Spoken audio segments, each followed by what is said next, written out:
اعوذ باللہ من الشیطان الرجیم بسم اللہ الرحمن الرحیم یا ایھا الذین آمنوا اذا نکحتم المؤمنات ثم طلقتموہن من قبل ان تمسوہن. اب ایک حکم یہاں پر طلاق کے ضمن میں بھی آ رہا ہے.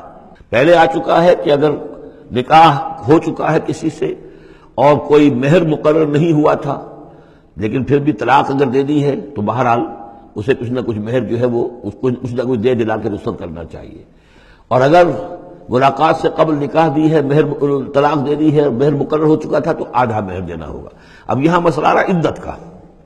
یا ایھا الذین آمنوا، اہل ایمان، اذا نکحتم المؤمنات، جب تم مومن خواتین سے نکاح کرو، ثم طلقتموہن من قبل ان تمسوہن، پھر کوئی سبب ایسا ہو جائے کہ اس سے پہلے کہ تمہاری ان سے ملاقات ہو، تم انہیں چھو، انہیں تم طلاق دے دو، فما لکم علیہن من عدت تعتدونہا، تو پھر تمہارا کوئی حق نہیں ہے کہ وہ عورت جو ہے عدت کرے اور اس کو تم عدت پوری کرواؤ اس سے، اس لیے کہ تمہاری ملاقات ہی نہیں ہوئی. کوئی سوال ہی پیدا نہیں ہوتا کہ اس کے رحم میں کوئی بچہ جو ہے اللہ تعالیٰ نے اس کو تخلیق فرما دیا ہو. لہذا عدت تو اس لیے ہوتی ہے کہ یہ بات پوری طریقے سے واضح ہو جائے کہ اس معاملے میں سابق شوہر سے کسی کے اس کے متن میں کوئی کسی کا حمل نہیں ہے. وَمَتِّعُوهُنَّ، تو انہیں کچھ دے دلا کر رخصت کرو. وَسَرِّحُوهُنَّ سَرَاحًا جَمِيلًا، اور اپنے ہاتھ سے رخصت کرنا ہو تو بڑی خوبصورتی کے ساتھ رخصت کرو. یا ایھا النبی انا احللنا لک ازواجک اللاتی آتیت اجورہن، اے نبی ہم نے آپ کے لیے حلال ٹھہرایا ہے آپ کی ان تمام ازواج مطہرات کو جنہیں آپ نے باقاعدہ مہر دیا ہے. وما ملکت یمینک، اسی طرح جو آپ کی ملک یمین ہے، مانیاں ہیں، لونیے ہیں. مما افاء اللہ علیک، جو اللہ تعالیٰ نے آپ کو فے کے طور پر دے دی ہوں. جیسے آپ کو معلوم ہے کہ یہ ماریہ قبطیہ جو آئی تھی رضی اللہ تعالیٰ عنہ، یہ بھی جو مقوقس تھا مصر کا اس کا حکمران، اس نے ہدیے کے طور پر بھیجی تھی. وہ بنات امنے کا، وہ بنات اماتے کا، اسی طرح آپ کے لیے نکاح کرنا جائز ہے اپنی چچا کی بیٹیوں سے اور اپنی پھپھیوں کی بیٹیوں سے. وہ بنات خالے کا، اور اپنے ماموں کی بیٹیوں سے. وہ بنات خالات کا، اپنی خالاؤں کی بیٹیوں سے. اللاتی ہاجرن معک، جنہوں نے آپ کے ساتھ ہجرت کی ہے. وامرأۃ مومنۃ، اسی طرح ایک مومن عورت، وہ بھی آپ کے لیے حلال ہے کہ آپ اس سے نکاح کریں. ان وہبت نفسہا للنبی، اگر وہ ہبہ کر دیتی ہے اپنا نفس نبی کو، یعنی وہ مہر بھی نہیں مانگتی، وہ کہتی کہ میں اپنے آپ کو ہبہ کر رہی ہوں. ان اراد النبی ان یستنکحھا، اگر نبی کا ارادہ ہو کہ وہ ان سے نکاح کرے. خالصۃ لک من دون المؤمنین، یہ جو ہے رعایت آپ کو دی گئی ہے تمام اہل ایمان سے علیحدہ رکھ کر. یعنی تمام اہل ایمان کے لیے زیادہ سے زیادہ 4 کی قید ہے، لیکن آپ کے لیے یہ سب جو آپ کے گھروں میں آباد ہیں یہ سب جائز ہیں. ان میں سے کسی کو بھی آپ طلاق نہیں دیں گے، اور 4 کی جو قید ہے وہ آپ پر نہیں ہے. قد علمنا ما فرضنا علیہم من ازواجہم، ہمیں خوب معلوم ہے کہ ہم نے عام مسلمانوں پر کیا کیا چیزیں ان کی بیویوں کے ضمن میں فرض کی ہیں، لازم کی ہیں، کہ ایک وقت میں 4 سے زیادہ کا نکاح نہیں ہو سکتا. وما ملکت ایمانہم، اسی طریقے سے جو ان کی لونیاں مانیاں ہیں ان کے بارے میں بھی ہم نے کیا کیا قواعد و ضوابط کا انہیں پابند کیا ہے. لکہ لا یکون علیک حرج، تاکہ آپ پر کوئی تنگی نہ ہو. وکان اللہ غفور الرحیم، اللہ غفور الرحیم ہے. اصل میں حضور کا جو تعدد ازدواج کا معاملہ اس میں کئی مصلحتیں تھیں. ایک مسئلہ تو یہ بھی تھی، مثلا یہ کہ حضرت عائشہ صدیقہ رضی اللہ تعالی عنہ سے نکاح کی جو مسئلہ سب سے بڑی یہ سامنے آتی ہے کہ وہ بیوہ ہو گئی ہیں جبکہ ابھی جوان تھی، وہ 18 برس کی عمر تھی جبکہ بیوہ ہو گئی ہیں، لیکن انہیں پھر طویل وقت ملا ہے، وہ معلمہ امت بن گئی ہیں. خواتین کے لیے تو وہی معلمہ ہے.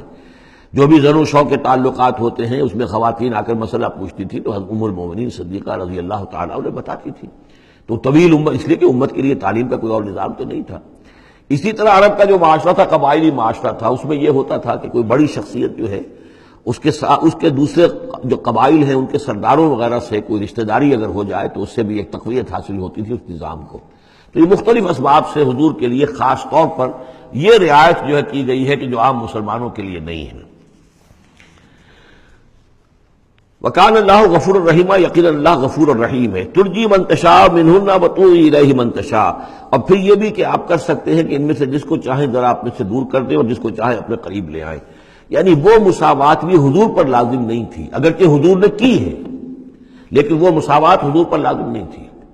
اس لیے کہ آپ کو یہ اجازت دی گئی تھی کہ اگر اپنی ازواج مطہرات میں سے کسی کو ذرا فاصلے پر کر دیں، ذرا اس سے اپنا وقت وغیرہ دینا کم کر دیں تو کوئی حرج نہیں تھا. آپ پر کوئی اس کی ملامت نہیں تھی اللہ کی طرف سے.